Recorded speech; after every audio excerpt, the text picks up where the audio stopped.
और मैं ये बताना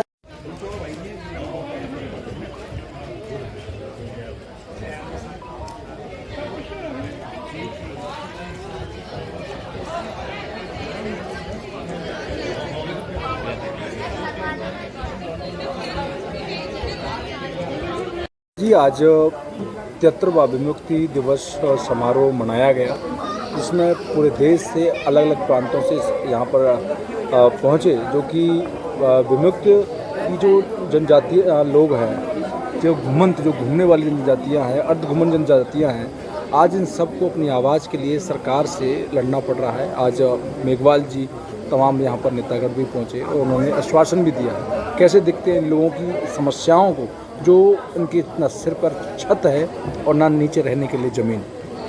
देखिए, सबसे पहले तो मैं आज ये 73वां अखिल भारतीय विमुक्त घुमंतु और अर्धघुमंतु जनजातियों का जो आज मुक्ति दिवस जो आज बनाया गया है, उसके जो मुख्य आयोजक हैं मेरे भाई अनिल कुमार जी मादीपुर से, राजेश जी और इनकी टीम द्वारा जो एक बहुत ही अच्छी शुरुआत अपने समाज के लिए उन्होंने आज एक नई पहल करी है, उसमें मुझे बुलाकर जो मुझे भागीदारी करने का यहाँ मौका मिला, उसके लिए मैं इनके समाज का सबका धन्यवाद करता हूँ, आभार व्यक्त करता हूँ।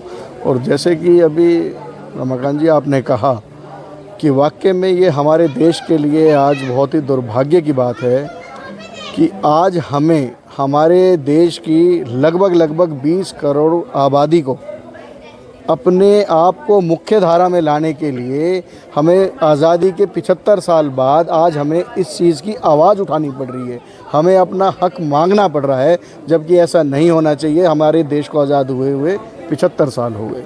1947 में हमारा देश आज़ाद हुआ था, तो क्या ऐसा कारण रहा कि ये जो समाज है ये हमारे साथ मुख्य धारा में नहीं सम्मिलित हुआ? ये सवाल एक बहुत बड़ा सवाल है। देखिए, समाज मेरे ख्याल से लोगों को पता भी नहीं है अभी कि घुमंतु और अर्धघुमंतु जातियाँ कौन सी हैं। मुझे लगता है, जैसे मुझे भी, मैं खुद अपने को लगाऊं तो मेरे को अनिल भाई से जैसे हमने डिस्कस किया, हम बैठे समाज के लिए सारी बात हुई, तो मुझे भी बहुत सी चीज़ें कुछ दिन पहले ही पता लगी। तो मैं हैरान हो गया कि हमारे देश में अभी भी क्या 20 करोड़ से ज़्यादा की आबादी ऐसी है जिनकी पहचान नहीं है इस देश के अंदर। वो लोग, क्या उनको इस देश के अंदर पढ़ाई करने का हक नहीं है? क्या इस देश के अंदर उनको नौकरी पाने का हक नहीं है? क्या उनको इस देश के अंदर मुख्य धारा में आने का हक नहीं है? क्या वो मानव नहीं है? क्या वो व्यक्ति नहीं है? क्या उनको हक नहीं है कि जो हमारे देश की जो भी व्यवस्थाएं हैं उसमें समान रूप से उनकी भागीदारी हो? तो ये बहुत ही चिंतन का विषय है और मैं चाहूँगा कि इसमें चाहे कोई सी भी सरकार रही हो, मैं किसी का नाम लेके यहाँ राजनीति का नहीं वो करना चाहता, लेकिन मैं ये चाहूँगा चाहे किसी की भी सरकार रही हो और ये अब तक नहीं हुआ, और केंद्र सरकार से मैं ये मांग करूँगा कि इस समाज के लिए मेरी भी उनसे आज इनके मन से ये मांग है कि वाकई में इस समाज के साथ जो अब तक अन्याय हुआ है उनको न्याय दिया जाए और इसको मुख्य धारा में लाने का काम किया जाए। और इनको मैं कहूँ समाज और आर्थिक तो है ही, साथ में राजनीतिक भागीदारी भी इस समाज को दी जाए, क्योंकि जब तक इस देश के अंदर राजनीतिक भागीदारी इस समाज को नहीं मिलेगी, इस समाज का उत्थान नहीं हो पाएगा, ऐसा मेरा मानना है।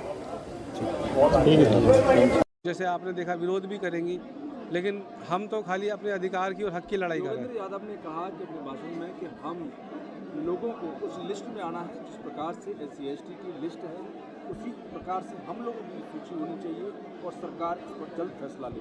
हमारा ऐसा मानना है कि सरकार, सुप्रीम कोर्ट ने रास्ता खोला है, हम अब नया कुछ नहीं मांग रहे हैं। पंजाब में, हरियाणा में, महाराष्ट्र में, कर्नाटका में सेपरेट रिजर्वेशन दिया गया था, जो एक सूची रिजर्वेशन के अंदर, रिजर्वेशन जिसे बोलते हैं हम, उसको वर्गीकरण कहते हैं, वो दिया गया था, जो इस जजमेंट से पहले एबोलिश किया गया था।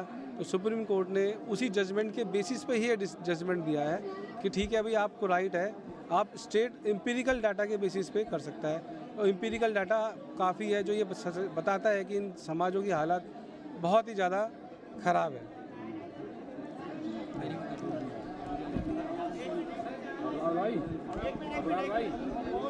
सर एक मिनट, अभी राजेश जी हैं मुख्य संयोजक, अभी उनका इंटरव्यू लेना भी बाकी है, अभी प्लीज आपसे प्रार्थना